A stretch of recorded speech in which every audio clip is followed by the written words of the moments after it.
اللہ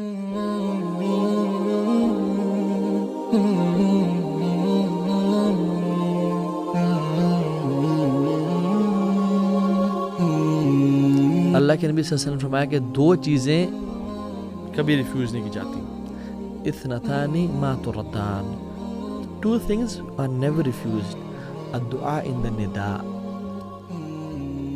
پہلی چیز اذان کے وقت دعا کرنا، اللہ اکبر. اور دوسری ہے جب بارش ہو رہی ہو.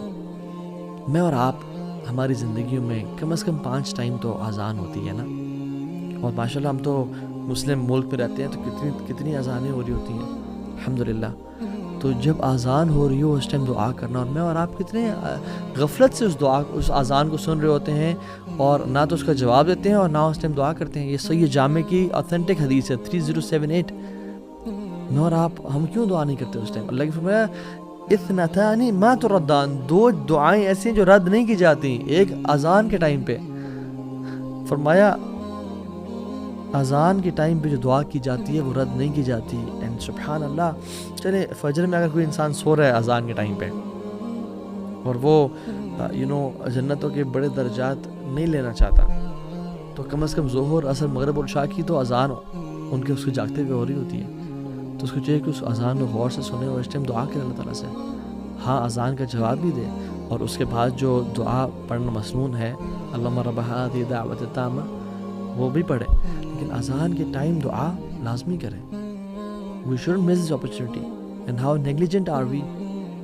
گھر میں بیٹھے ہیں اذان ساتھ مسجد ہو رہی ہے اذان کی آواز آ رہی ہے and we never make دعا and then we are in need of all the du'as and then we say کہ اللہ دعائیں قبول کر. But we miss these beautiful opportunities. یہ ڈیلی روٹینز ہیں جو ہمیں اختیار کرنی ہے اپنی زندگیوں میں. یہ گولڈن ٹپس ہیں. اور اس کے بعد سبحان اللہ رسول اللہ صلی اللہ علیہ وسلم فرمایا کہ اس کے بعد اگر یعنی وہ جو تم نے اگر مس چلو کر ہی دی ہے الدعاء لا يرد بین الاذان والاقامہ. وہ دعا جو اذان اور اقامت کے بیچ میں کی جاتی ہے وہ رد نہیں کی جاتی. وہ رد کی ہی نہیں جاتی. رسول اللہ صلی اللہ علیہ وسلم سچے فرما رہے ہیں. قالوا صحابہ نے پوچھا یا رسول اللہ فماذا نقول یا رسول اللہ صلی اللہ علیہ وسلم. یا رسول اللہ پھر کیا کریں کیا مانگیں؟ آپ نے فرمایا صلی اللہ العافیہ فی الدنیا والآخرہ. اللہ سبحانہ تعالیٰ سے عافیت کا سوال کرو دنیا میں بھی اور آخرت میں بھی. یہ ترمذی کی 3594 نمبر حدیث ہے. تو عافیت کا سوال کرو. اور بھی دعائیں کی جا سکتی ہیں.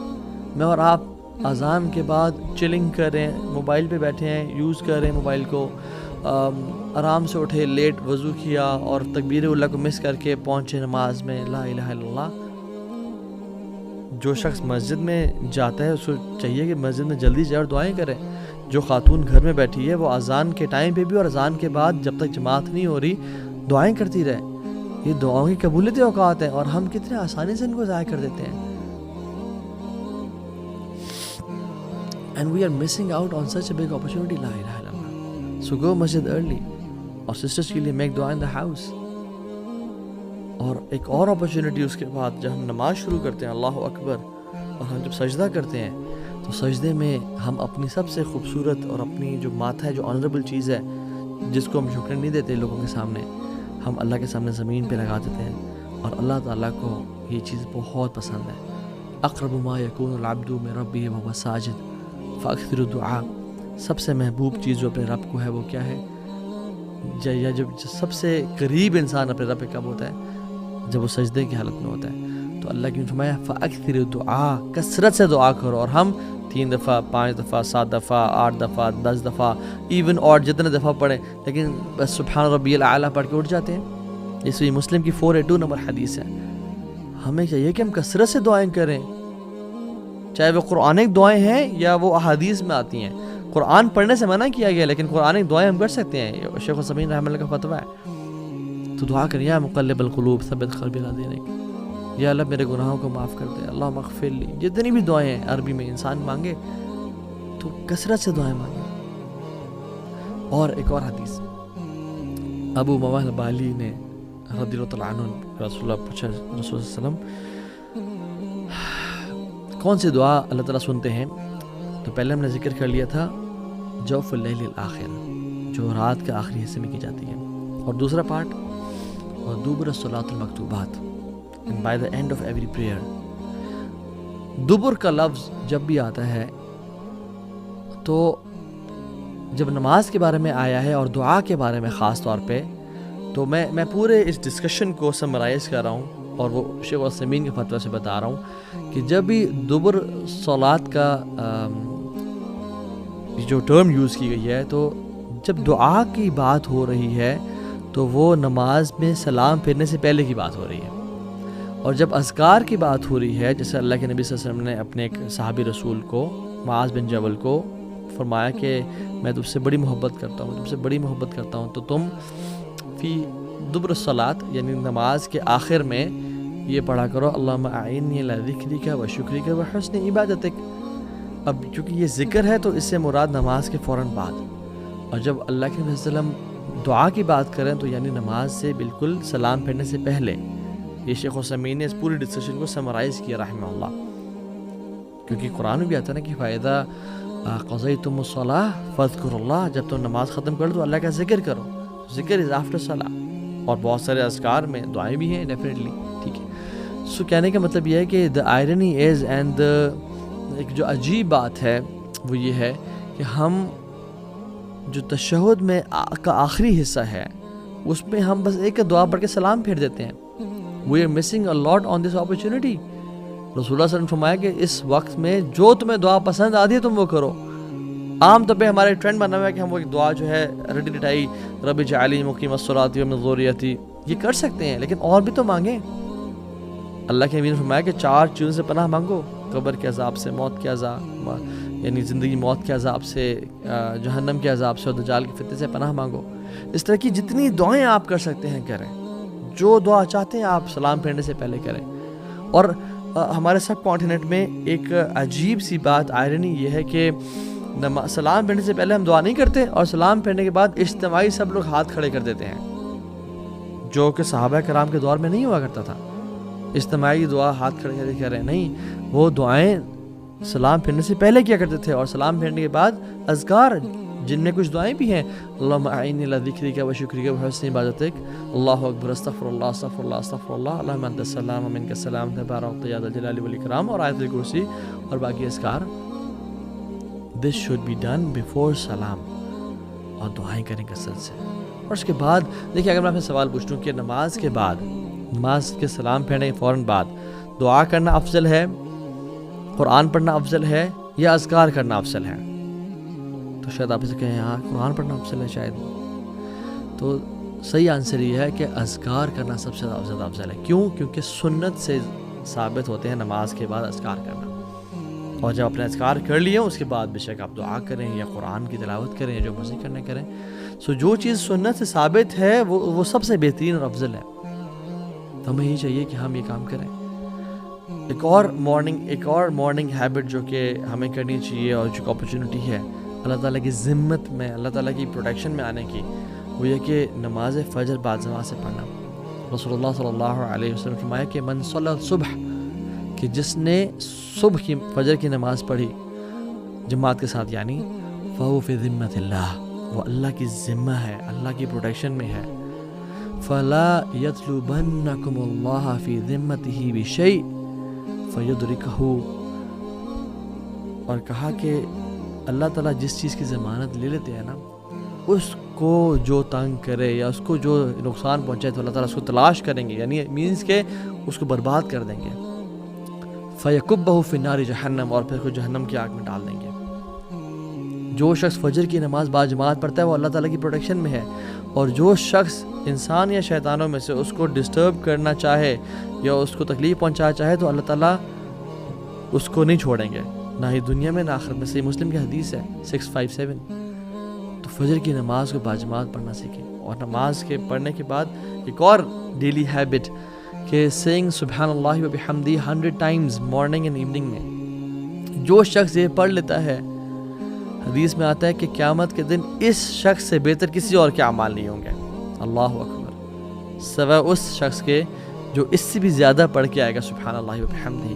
sometimes we think کہ بس یہ چھوٹے سے اعمال ہیں، we belittle these actions, but سبحان اللہ یہ حشر کے دن ہوگا معلوم کہ جیتا کون اور ہارا کون، اور وہ جو یہ عمل کر کے آئے گا.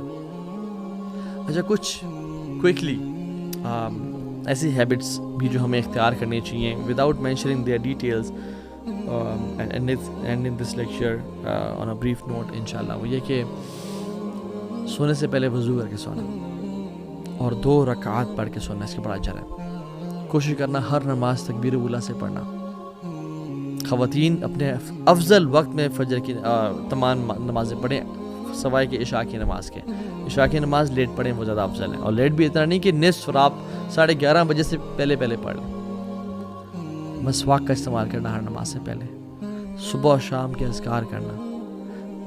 جیسی انسان کی آنکھ کھلے سورہ آل عمران کی آیات تلاوت کرنا، یہ لیکن یہ سنت تھی، ان فی خلق السماوات والارض واختلاف اللیل والنہار۔ وہ اپنی زندگی میں برکتوں کو دیکھے گا، اپنی زندگی میں خوشیوں کو دیکھے گا۔ پھر جو شخص کر سکتا ہے وہ فجر کی نماز کے بعد مسجد میں بیٹھا رہے اور اشراق کے 15 منٹ بعد تک جب سورج طلوع ہوتا ہے 2 رکعتیں پڑھ لیں یا 4 پڑھ لیں، اس کو مکمل حج اور عمرے کا ثواب ملتا ہے۔ آپ روزانہ نہیں کر سکتے، آپ ہفتے میں 1 دفعہ کر لیں، آپ ہفتے میں 2 دفعہ کر لیں۔ 12 رکعتیں جو کہ سنن رواتب ہے وہ پڑھنا، جو فجر سے پہلے کی 2 سنتیں ہیں، ظہر سے پہلے 4، ظہر کے بعد 2، مغرب کے بعد 2 اور عشاء کے بعد 2۔ جو یہ پڑھتا ہے اللہ تعالیٰ اس کا جنت میں محل تیار کرتے ہیں۔ 100 times لا الہ الا اللہ وحدہ لا شریک لہ لہ الملک وله الحمد یحیی ویمیت وهو علی کل شیء قدیر پڑھنا، اس کے بڑے ریوارڈز ہیں۔ حدیث پہ آپ گوگل کر لیں، آپ کو مل جائیں گے۔ islamqa.info ایک ویب سائٹ ہے، اس پہ آپ کو اس ڈیٹیلز مل جائیں گی۔ جو شخص 4 سنتیں ظہر سے پہلے پڑھتا ہے اور 4 ظہر کے بعد پڑھتا ہے، اس کو اللہ تعالیٰ جہنم کی آگ سے آزاد کر دیتے ہیں۔ جو شخص عصر سے پہلے 4 سنتیں ادا کرتا ہے، اللہ تعالیٰ کی رحمت اس پہ واجب ہو جاتی ہے۔ جو شخص عشاء کے بعد 4 سنتیں، ویسے سنتیں یوزلی 2 کر کے ہوتی ہیں، ٹھیک ہے، مثنا 2 کر کے، لیکن جو عشاء کے بعد 4 سنتیں اکٹھی پڑھتا ہے، یعنی 2 کے بعد سلام پھیرے بغیر 4 کے بعد سلام پھیرتا ہے، یعنی 4 اکٹھی پڑھتا ہے، it is as if he has prayed these 4 sunnah in لیلۃ القدر۔ مختلف احادیث کو جمع کیا جائے تو یہ حدیث جو ہے نا اس کی اتھینٹسٹی میں ملتی ہے۔ بہت ساری ضعیف روایت بھی ہیں مگر وہ حسن لغیری کے درجے تک، اور محدثین نے اس کی یہ بیان کیا کہ یہ جائز ہو جاتی ہے۔ سو اگر آپ کچھ بھی نہیں کر سکتے نا تو کم از کم جو میں نے ساری آج باتیں کی ہیں، کم از کم ان میں سے شارٹ لسٹ کر لیں 3، کہ آج کے بعد میں نے قرآن ہر نماز کے بعد یا اس سے پہلے 10-15 منٹ پڑھنا ہے۔ کوشش کریں پہلے دعائیں کریں اذان سے نماز تک، اور نماز کے بعد قرآن کی تلاوت کریں 10 منٹ ہر نماز سے۔ امیجن اگر آپ 10 منٹ دیتے ہیں ہر نماز پہ تو 50 منٹس بن جاتے ہیں۔ چلیے اگر آپ فجر یا مغرب یا جو بھی نماز آپ کی 2 بزی ہیں تو 30 منٹس بنتے ہیں کم از کم۔ قرآن کو ٹائم دیں، قرآن کو ٹائم نمبر 1۔ نمبر 2، آپ تہجد کی نماز اپنے آپ میں لازم کر لیں۔ نمبر 3، جو مرد ہیں وہ باجماعت نماز کو، اور خواتین اول وقت میں نماز کو پڑھنے کا ارادہ کریں۔ کم از کم ڈیلی 3 رول تو اپنا سیٹ کر لیں۔ جو 5 کر سکتا ہے وہ 5 کرے، اور جو میں نے بہت ساری بتایا جو یہ سب کر سکتا ہے وہ سب کرے، لیکن at least start with something, اور اللہ تعالیٰ سے مدد کی دعا کریں، اور یہ دعا کریں اللہم انی اسألک فعل الخیرات، یا اللہ میں تجھ سے نیکیوں کا سوال کرتا ہوں، خیر کا سوال کرتا ہوں، وترک المنکرات، اور میں گناہوں کو چھوڑنے کا سوال کرتا ہوں، وحب المساکین ان تغفر لی وترحمنی، اور مساکین سے محبت کا سوال کرتا ہوں تاکہ تو مجھ پہ رحم کرے اور مجھے معاف کر دے۔ اور ایک اور بڑی کمال کی دعا، اللہم اصلح لی دینی الذی عصمت امری، واصلح لی دنیای التی فیہا معاشی، واصلح لی آخرتی التی فیہا معادی۔ یہ اگلے جو بات ہے نا یہ نوٹس کرنے والی ہے۔ واجعل الحیات زیادۃ لی فی کل خیر، یا اللہ میری زندگی کو بڑھا دے ہر خیر میں۔ واجعل الموت راحۃ لی من کل شر، اور میری موت کو راحت دے دے، مجھے میری موت کو بچا لے ہر قسم کی شر سے۔ تو اللہ تعالیٰ سے نا دعا کریں، اور اپنے ڈیلی روٹینز میں، اپنے ڈیلی اسکیجول میں ان چیزوں کو شامل کریں، پھر آپ دیکھیں آپ کو جینے کا مزہ آئے گا انشاءاللہ، آپ کی زندگی میں برکت ہوگی انشاءاللہ۔ اور ہر قسم کی دعا جب اگر ہماری اللہ تعالیٰ سے ہم مانگیں تو ہماری قبول ہونا شروع ہو جائیں۔ کتنے ہی مشائخ، کتنے علماء، کتنے ہی نیک اور صالحین لوگ یہ بیان کرتے ہیں کہ ہم نے جب اذان کے وقت جو دعا مانگی ہماری قبول ہوئی، ہم نے اذان اور اقامت کے بیچ میں جو دعائیں کی ہماری آج تک قبول ہوئی۔ And we are missing such wonderful golden opportunities, $1 billion opportunities, and wasting them. تو اللہ تعالیٰ ہم سب کو عمل کی توفیق دے. بارک اللہ فیکم.